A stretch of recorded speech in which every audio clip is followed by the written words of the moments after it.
এই সময় ভারতের দুই প্রতিবেশী দেশ বরবাদ হওয়ার মুখে রয়েছে, বা বলতে পারেন প্রায় ডুবেই গেছে।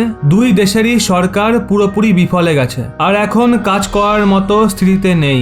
এই দুই দেশ হলো পাকিস্তান এবং শ্রীলঙ্কা। দুই দেশেরই বরবাদ হওয়ার পেছনে সবচেয়ে বড় হাত চীনের রয়েছে।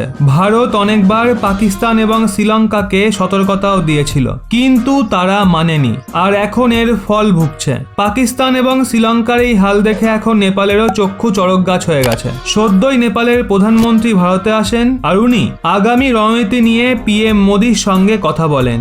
যাই হোক, এখন পাকিস্তানের অবস্থা নর্মাল হওয়ার কোনো আশাই নেই, কিন্তু এখন শ্রীলঙ্কা এবং নেপালের শেষ ভরসা ভারতই রয়েছে। আপনাদের বলে দিই, শ্রীলঙ্কা নিজের ইতিহাসের সবচেয়ে খারাপ আর্থিক সংকটের মধ্যে দিয়ে যাচ্ছে। সিচুয়েশন এতটাই খারাপ যে ওখানে হিংসাত্মক প্রদর্শনী শুরু হয়ে গেছে। সমগ্র দেশে এমার্জেন্সি ঘোষণা করা হয়েছে।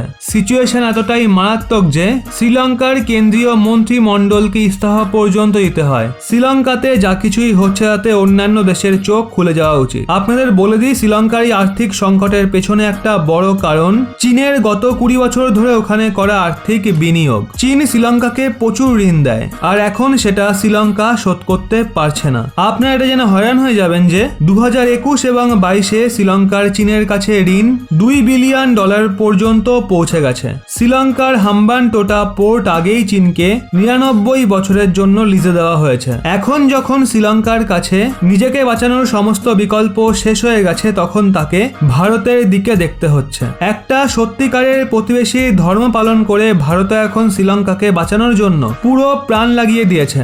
ভারত দ্রুত সহায়তার জন্য শ্রীলঙ্কাকে 40,000 টন ডিজেল পাঠিয়েছে। ভারত খুব তাড়াতাড়ি ওখানে 40,000 টন চালও পাঠাবে। ভারত সদ্যই শ্রীলঙ্কাতে 1000 কোটির বিনিয়োগ করেছে, যাতে চীনের ওপর তার নির্ভরতাকে কমানো যায়।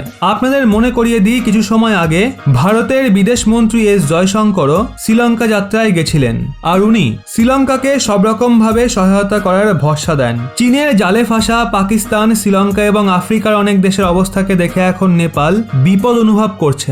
নেপালের প্রধানমন্ত্রী শের বাহাদুর দেওয়া সদ্যই ভারত যাত্রা করেন।